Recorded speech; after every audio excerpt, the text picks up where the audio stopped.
please, I really want you to, briefly introduce yourself more so that people who don't know you can really know you better, sir. Okay, my name is Comrade Ibuayaka Ibuayaka, National President General, Ohanese Youth Council, OYC. You're welcome, sir. Thank you. Sir, sorry, I want to take you back a bit because there was a kind of issue that happened, that should be last year, when a story, broke out in the media that you were kidnapped, and most of us don't really know how it happened. I know this is not really much of the topics, but I want us to start from there. For those who didn't know what happened to know. Okay, I was adopted last year, February 8th, the day I was re-elected as the national president of Ohanese Youth Council. Before then, we issued a press statement advising the governor of Ebonyi State that some communities that are so porous and have witnessed several times of Fulani herdsmen attack. We advised the governor that those communities need to have vigilante so that they can complement the effort of Nigeria police and the army or other security agents.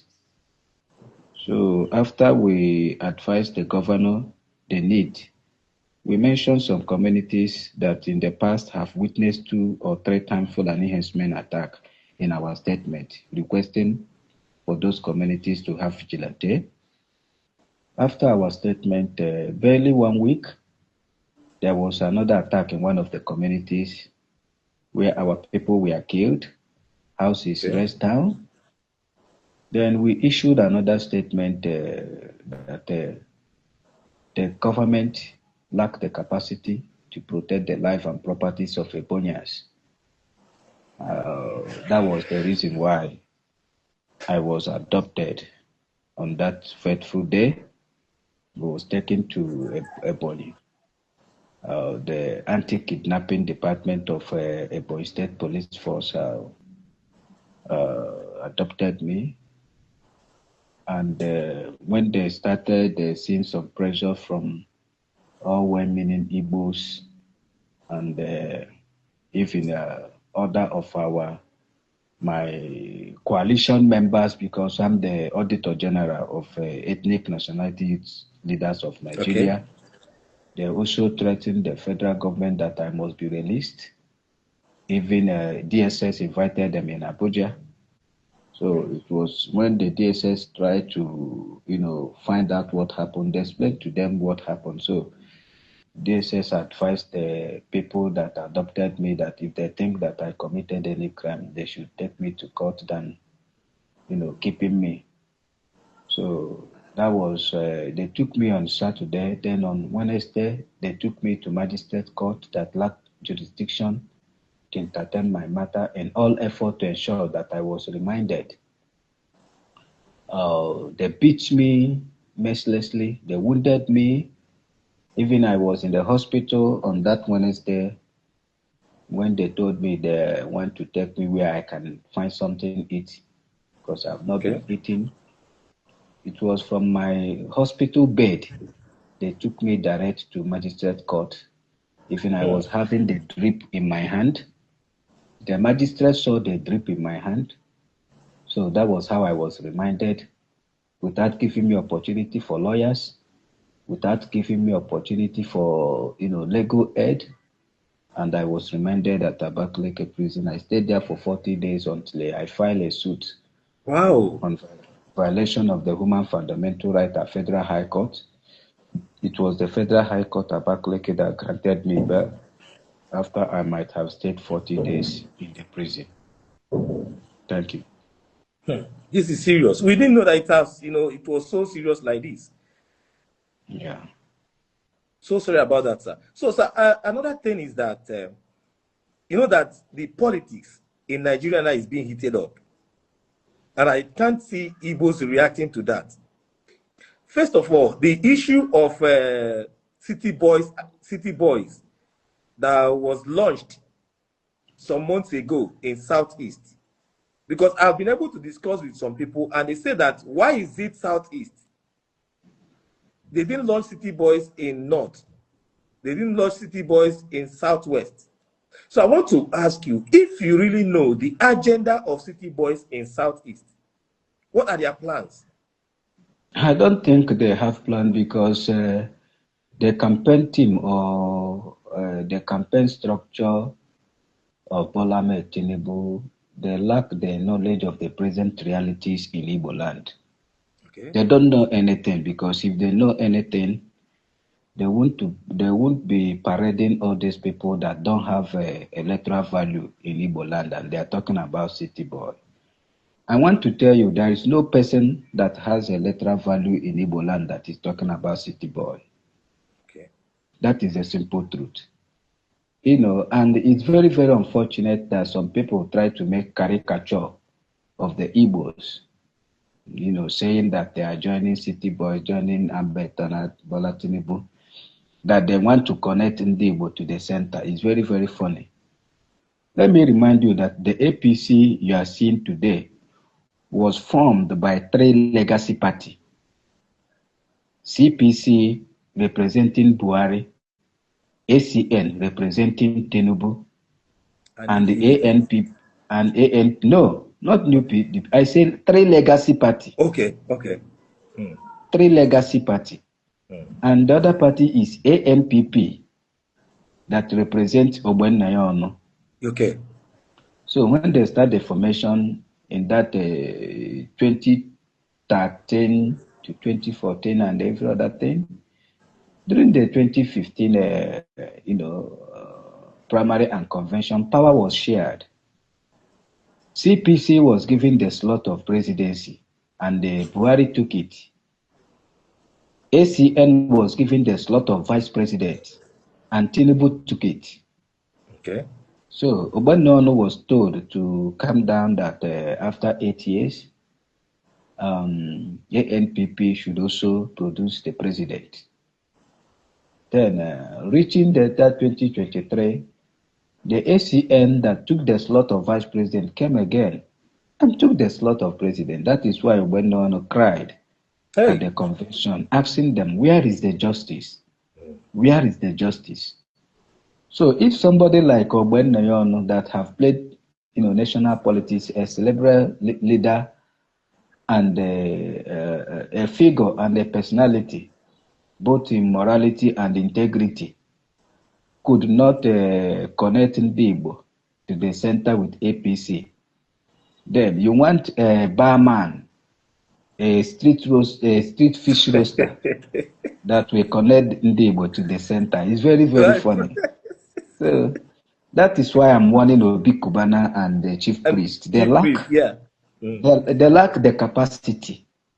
They lack the integrity. They lack the pedigree to connect Igbo to the center. They don't have electoral value. None of them can even win House of Assembly member or even councillor in Igbo land. Yes. None of them can even convince people in a particular polling unit to vote for Ahmed Bola Tinubu. So for us, we see city boys as jokers, because even some of the politicians that are in city boys are people that have failed totally in issue of leadership in Igbo land. Last time, I had other former governors in Southeast, they have joined the city boys and they say they endorse Tinubu. And people that endorse Tinubu is like Okezi Ipazo, who couldn't win Senate, even as incumbent. Somebody like Ifeanyi Ugwuanyi in Enugu, who couldn't win Senate, even as incumbent governor. He couldn't win Senate. These are the kind of political elements that are jumping up and down and shouting city boy and shouting on your mandate we stand. These people don't have any stand, even in their polling unit. So I don't know the stand they are taking for Bola Tinubu. I want to advise Bola Tinubu that the people that are, jumping up and down in Southeast, they don't have the capacity to deliver. And I want to tell him that just they are into political transaction, looking for what to grab from him. He cannot get vote in Igbo land with this kind of political characters that have failed woefully. Some of them even that became governors in the past, not based on popularity, but based on the constitution, the traditional political rigging.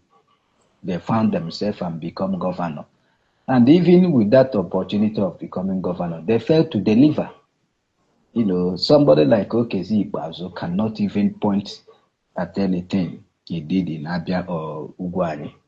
And those people, imagine Sullivan Chema also that appeared in the meeting. I was just looking at him. He's not even looking strong, unfortunately. Ikpeazu said that he brought Testified Chicken and Mr. Biggs in Aba, and also build a flyover. That is what you should. That is how to know a glutton. That is the only thing you can talk of. We have brought the people that will be eating chicken and the meat pie. So Ikpeazu is a political glutton. He has nothing to offer except eating food and growing big. That is the level of their mind. They don't have anything to offer in issue of leadership. I must tell you that. The people that are piloting the city boys, they have already failed politically. And there's somebody that is having a stamp of failure. You are giving the person to coordinate your presidential project. You must be a joker. You know why I brought this issue of city boys? Because you are the leader of the youth, can I say youth movement? Or that is Ohane is the youth leader. So that's why I brought the issue. Obi Cubana is in the bracket of youths. Chief Priest is also among the youths. That is why I want you to. That's why I brought the issue about. No, Tinubu have not met. Tinubu have not met or discussed with the Igbo youth on the issue of presidential ambition. So we are not aware. Okay. We are just hearing information. We are not informed that he's contesting for second tenure. Okay. The Igbo youth are not aware. I'm speaking as an authority. I'm speaking as an institution. Yeah. So we are not aware that Tinubu is contesting. Are you aware of what happened in Imo State the other time about the empowerment, city boys empowerment? That is why I said that those people are jokers. If they want to empower the Igbo youth, they will come to us and have a deliberation with us. We tell them the area of empowerment we want. Now, let me tell you, last time Tinubu went to Britain and signed a contract of, rebuilding the Papa and Tink Island. Tinkan Island. Tinkan Island port, to, make it viable. And the question is, must everything be in Lagos? If they want to empower the Igbo youth, we have made a case of the issue of a functional seaport in Igbo land. Let the world hear it today that it is only in Igbo land we have a sea that can berth a ship and closer to Atlantic Ocean more than any other sea in Nigeria. We have a sea at the Osokwa River in Ihiala local government, Anambra State, that link up to Osemoto, Uguta local government, Imo State, only 18 nautical miles to Atlantic Ocean. Even the deep of it, without dredging it, the deep of it is almost 7-story building, the deep. Yes. We have another one called Azumiri at Okwa East. Azumiri River. Yes, Azumiri River is 30 nautical miles to Atlantic Ocean. We also have Obaku River, about 35 nautical miles to Atlantic Ocean. Even the One and Boni that federal government is using policy to kill is 50 and 45 nautical miles to Atlantic Ocean, while Lagos is 60 nautical miles. Lagos is 60. So how are you making use of the one that is so far to Atlantic Ocean than the one that is so close? So Closer. this is a deliberate, orchestrated conspiracy against the economic development of Alibo or Ndibo. So if they want empowerment, the only visible empowerment we can acknowledge or we can regard is the dredging of Ose Okwa and Osemoto seaport that was discovered in 1958 but was abandoned in 1959 when the UAC, in partnership with UAC, wanted to take up the project. But Britain sabotaged the project because the fact that it is in Igbo land. You know, till today, Britain are still crying about the Ekumek war, that the Igbos dealt with them, and the issue of indirect rule, which was so much impossible within the old Eastern Nigeria. That region, yeah. So the Britain, they still have some beef. They are still angry that the Igbos are not people that you can toil with. Toy with. We are so resilient and we are so courageous and we are upright and we hate injustice. So that is really the simple truth. So for us, the Igbo youth, that so-called empowerment is, throwing crops for the dog, and you cannot insult the Igbo by such a thing. Thank you. Thank you, sir. So I really appreciate your explanation. In fact, I will be happy to have you here again and again. I don't know whether you can give me another time today. I don't want to bug you so much with questions and that. I want us to streamline it. Today, we've discussed about the City Boys agenda in Southeast, and you've been able to give us a distinctive explanation. So maybe next time we'll be meeting again on the same channel. Maybe that one will be talking about the hope of Igbos in forthcoming election, which is 2027 election, because I know that most of the regions have been strategizing, planning, and Igbos is like they believe that we are only traders, that we don't really have political will to win election. So I don't know what you have to say on that. Is there any candidate you or the Igbo or Hanes and Igbo are supporting in this forthcoming election? I think the problem of Nigeria has gone beyond tribal candidate or ethnic candidate. The problem of Nigeria is hitting every Nigerian. And today I can tell you that Nigeria is like a ship hit by a tornado. Okay. Nigeria is sinking, seriously. So in the geopolitical zones, we found out that there is one credible and one competent candidate that can save Nigeria from dying, because Nigeria is in coma. And that is His Excellency Peter Obi, former governor of Anambra State. So it's not about where he's coming from. It's about his credibility, integrity, and capacity. Like I said, 2027 election is beyond tribe. It is a rescue mission project. It is a political saving life and saving nation. You can see what is happening in the north, that the president visited the people and asked them to come to airport to meet him, people that are mourning. From there, he told them that it will not happen again. Immediately, he left. Another 7 people, 4 people were killed, more than 10 people kidnapped. Immediately, he left to tell him that he is not in charge. Nigeria is already a failed state. All the indices, all the empirical evidence of a failed state has taken place in Nigeria.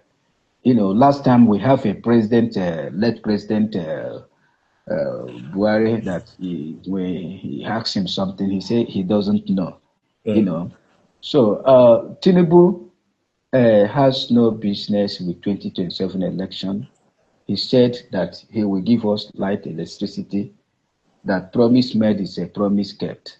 Yeah. That if he didn't give us electricity and come back for second tenure, we should not vote for him. Vote for him. That is what Tinubu said. So if any person vote for Tinubu, that person is a fool. Yeah. You're a fool. Any person that is campaigning for Bola Tinubu is a fool. The person you are campaigning for told you that in 2027, if he failed to provide his electricity, don't vote for him. He said, he told you you should not vote for him, and you want to go and vote for him. You must be a fool.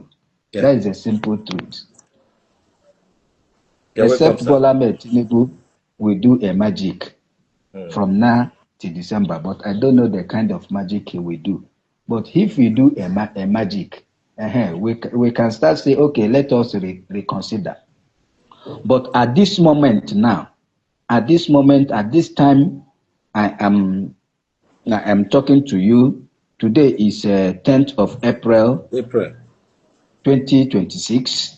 At this moment, any person talking about Ahmed Bola Tinubu must reflect back on the statement of Mr. President that if he failed to provide electricity, that we should not vote for him.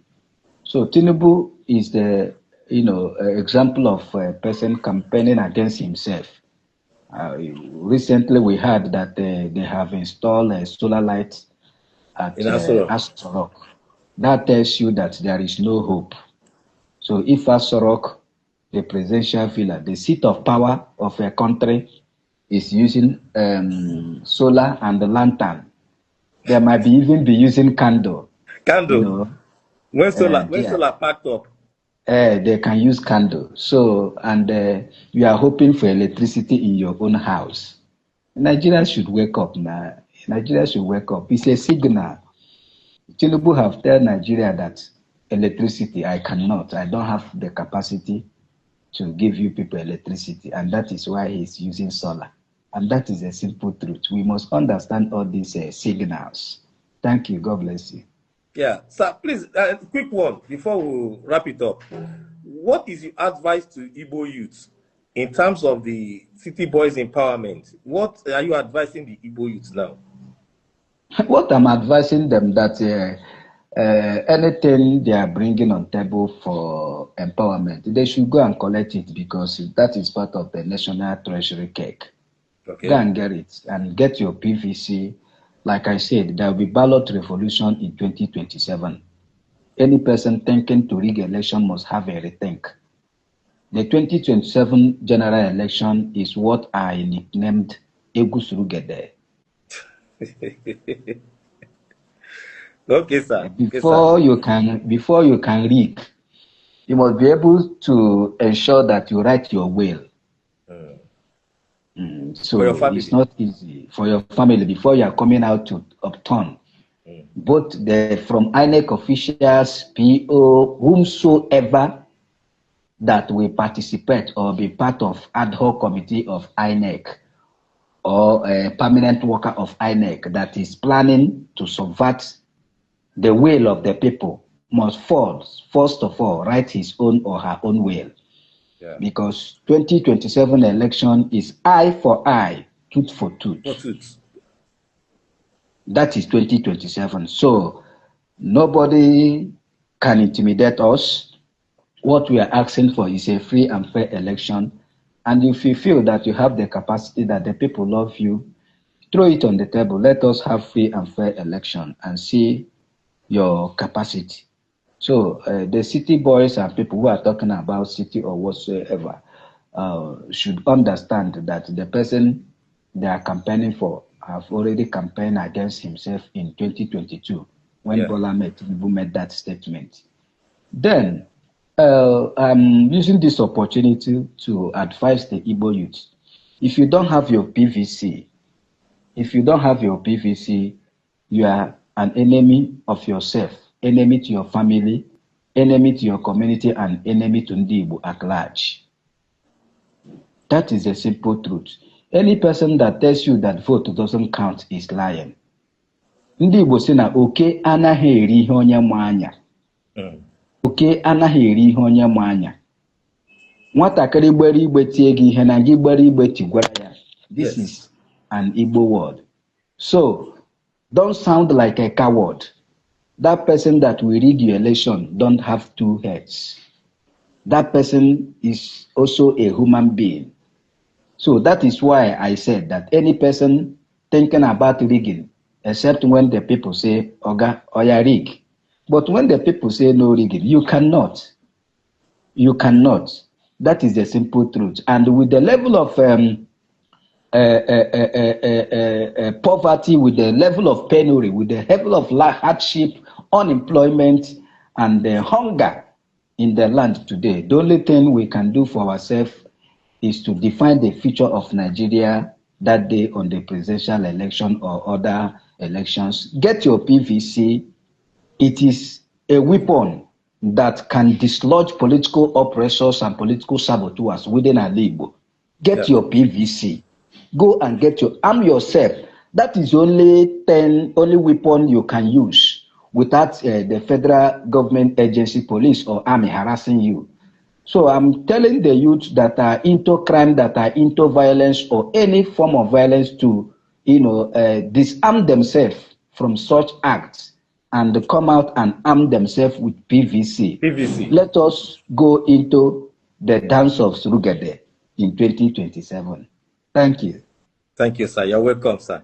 We'll call it a quit today, sir. Maybe next time I will give you a call to know when we are going to sit again to talk more. You're welcome, sir. I really appreciate it. Yeah, thank you so much, sir. Ndị be anyị ekelela m biko ndị Igbo niile ka onye chiri ya zere ndụ azụ ndụ mmiri atala ma azụ anwụna onye biri ibe ya biri egbebere ugobere. Go and get your PVC and get ready for ballot revolution in 2027 in Igbo land. We are going to retire all political saboteurs, all political oppressors, from House of Assembly, House of Rep, to the governors we have here in Southeast. We only have two exceptions that we are not going to retire in 2027. And that is Honorable Ikenga Ugochinyere and Honorable Obi Agocha. These are the two exceptions. Others, political retirement. And they will be forced to go into political exile by 2027. We are coming. It is the dance of Surugede. Thank you. To me, so I can also, publish it on my wall and tell our people to follow you. Thank you. God bless you. Remain your humble and your simple and your committed Igbo youth. Today, I'm your president, Johannes Youth Council, Iboayaka or Iboayaka. Day one. Thank you, sir.